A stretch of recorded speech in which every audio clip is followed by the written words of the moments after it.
Hey, I'm Alex from Finch, and you're on Rock Forever magazine.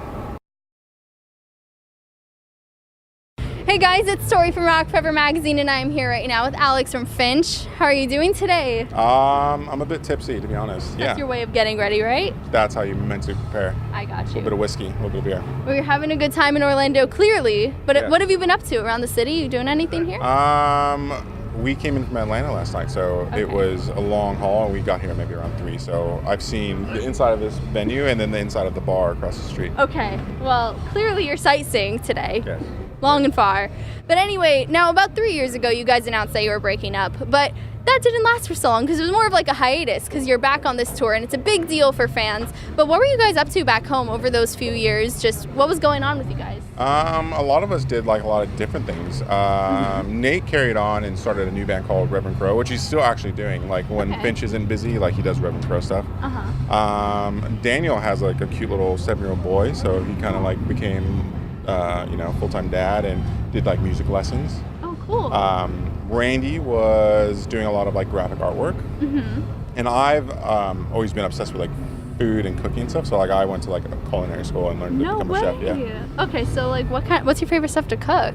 This is so cool. Every chef is really into like really tough meats, like stuff that is not easy. Like everyone goes to the store and buys a chicken breast or like a New York steak, and that's because it cooks in 10 minutes. But most chefs like to work with stuff like a cow's tail, called oxtail, or maybe the tongue.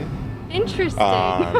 Because it takes 6 hours to cook, and it's like that gives you 6 hours to like infuse it with flavor and all this good stuff. So that's like a project. It takes all day. But my favorite thing is probably cooking like braised oxtail or something. That is so cool. So I guess the band has it pretty good on tour. You just cook for them? Is that how it works? I don't cook, but I'm interested enough in food that most times when we have like a day off, I'll find like a great restaurant for us to go to. Well, now you guys are releasing a live DVD for the 10-year anniversary of your album, which is a really big deal. So what kind of footage can we expect to see on this DVD? I'm actually really excited about the footage because the crew that was recording everything recorded with the same cameras that Peter Jackson used on The Hobbit. It's these like red cameras. They're like crazy expensive, and they shoot at a really high frame rate. So like everything, some of the sample footage I've seen, like especially in slow-mo, is unbelievable. Like you see like guitar strings vibrate, and you see like this bead of sweat come down my forehead and stuff, and so everything it looks pretty incredible. So I'm very, very excited about it. So is it just going to be like the concert from start to finish? Is that what we're going to see, or anything else? It's still like editing, so and like we have grand ideas always. We want to make Lord of the Rings basically. So no pressure on that. Yeah, we may include some like interview footage, maybe, or it may just be the show. It depends. I don't know how it would be, if it would be weird to like break up the pacing of a show. Maybe the interview stuff will be afterwards. The producer of the DVD, he came with us after those shows to Europe and spent weeks with us, and has a lot of like extra footage, like B-roll stuff, and a lot of like probably some really good interviews with all of us.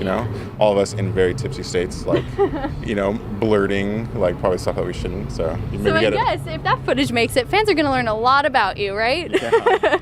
And now What It Is to Burn is such a nostalgic album for your fans. A lot of fans really grew up listening to this through high school and stuff.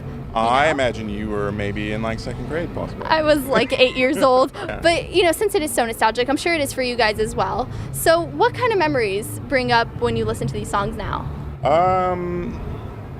We had like kind of a turbulent sort of career.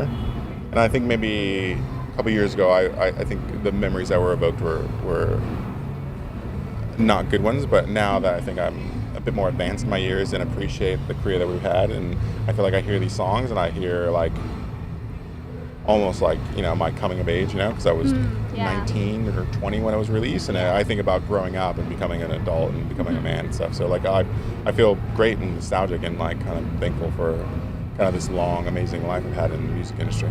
So I guess it's kind of cool to think about it, that your albums are almost like a history book of your life. You can look back and just have so many memories. A more of an embarrassing way is it's like a yearbook. Oh, okay. It's like my freshman yearbook. Those are a little painful to look at. Yeah, I had dreadlocks in my high school yearbook. We should bring that back. No. No one thinks that's a good idea. Well, anyway, for fans, this is such an amazing tour. I mean, you guys have such a line outside. Fans inside it's like a huge crowd. Yeah. So what is it like for you guys to be on this tour now, playing these songs again? How's the experience for you? It's like putting on some old boots. Mm-hmm. It's like you never left it, or it never stopped, you know? It's like instantly, like the day that we started rehearsing, I was like, this is just like being a kid or something, you know? Like the cliche, you know, it's like riding a bike. It totally applies. I got you. And so are the vibes different between you guys now on tour? Yeah, but in a more positive way. I think we're like closer now that we're older. Right. All like the stuff that maybe like, you know, young kids fight about is, you know, I don't know if you have like siblings, but you know, you fight with your siblings about silly stuff, and then you grow up and you're like, what did we fight about? That's silly. Right. So I feel now we're closer and better friends and closer friends, you know. And what's the biggest challenge of being back on the road? Because you guys were off for quite a while. You were cooking in your kitchen, so now being back. If I could take my pants off and show you, my legs are full of bruises. They look awful. I'm gonna spare you. What from?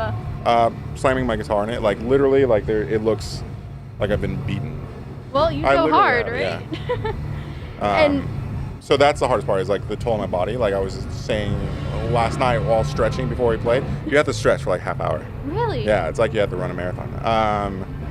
But I was like, I rock out half as much as I used to, but I hurt twice as much. Oh man. Well, yeah, it sucks getting old. You'll be there in about 15 years. Well, hey, you're still enjoying the shows though anyway, right? Oh, yeah. And, you know, I think this is the big question. After these shows are done, are you guys thinking about continuing on, or what's going to happen? We don't have any plans after this. We have one more tour plan, which is going to be an Asian tour. It's all, like, we hit Japan. I'm not sure if it's settled yet, so I'm not sure if I say, but maybe Philippines and Indonesia. Oh, and then Australia. Yes, you're playing Soundwave, right? Yeah. How did that happen? How did that come about? We did it once before. I think it was 2009, and we just got invited back. It was a wonderful tour. It's actually probably the best tour I've ever done. Like as far as like production-wise, it's scary how good they are about like moving, you know, 30 bands or like 500 people from like city to city, and like plus crew plus. Yeah. Like every time I stepped into like their production office, like everyone was just like, and like it was mental. I was like, these are all like little worker bots that like, you know, they're planning everything precisely. Yeah. Always got everywhere on time. Everything was always perfect. It was amazing. So it sounds like it's gonna be a smooth tour. It's gonna be smooth. It's gonna be exciting. A lot of my friends are on there. Like Alkaline Trio are gonna be there. Who else is going to be there? That's all that matters. Matt Skiba. Me and him are going to get drunk all the time. Nothing else matters. The entire lineup, that's it. Korn's going to be there. That's going to be like me getting in a time machine, going back to being 12 years old. Exactly. Just like your fans are tonight, basically. Yes, basically. You don't want to admit it, but basically, kind of, sort of.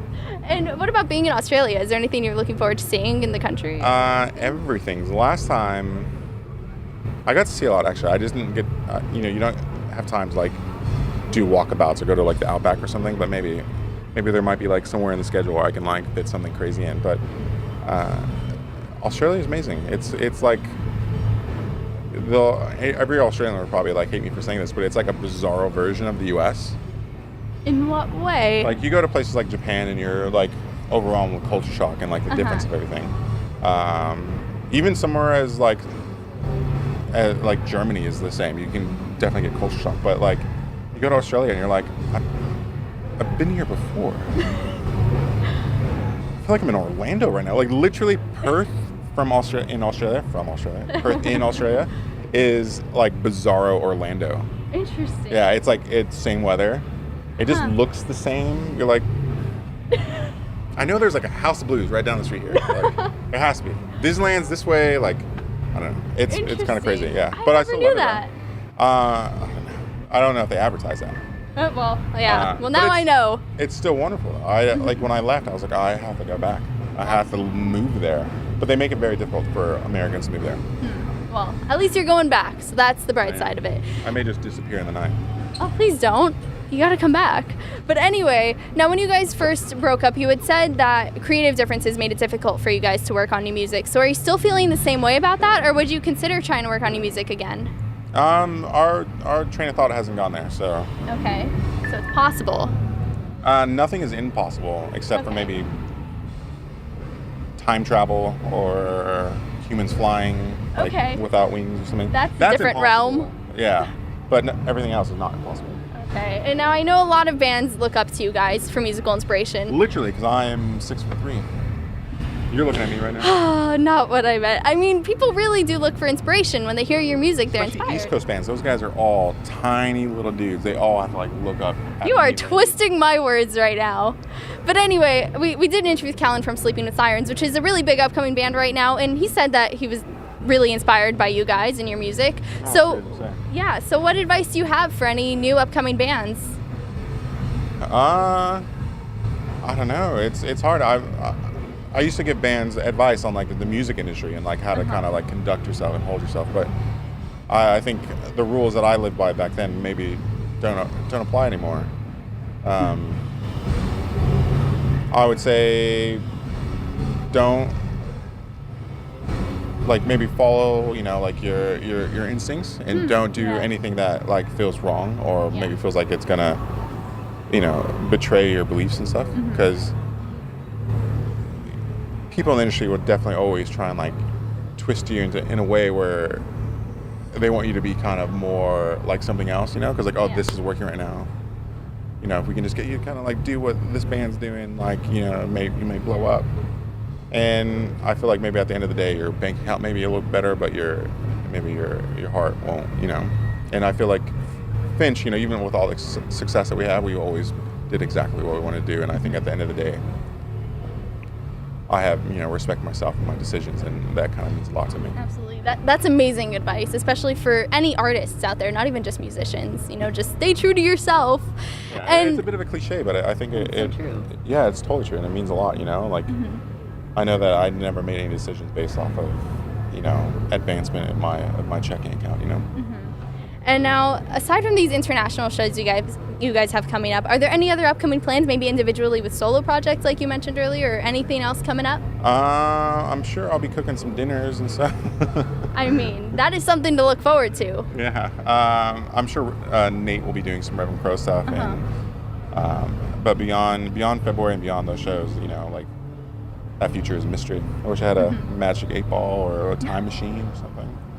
See how it works out. And anybody who wants to follow you guys on Facebook and Twitter, I know you guys recently made new accounts, so everybody could follow you. Where can they go? I think on Instagram it's official Finch. Actually, on Instagram, Facebook, and Twitter, it's all official Finch. Yes. Because we're very official. Very official, absolutely. Well, thank you so much for hanging out. It has been really great talking to you. And everybody watching, make sure, in case you haven't already, check out Finch and get ready for that DVD coming very soon. It's going to be amazing. Yeah, coming out in January. Yes, so January. Get your countdowns ready. And while you're at it, subscribe to our channel for more interviews, and we'll see you next time. Bye.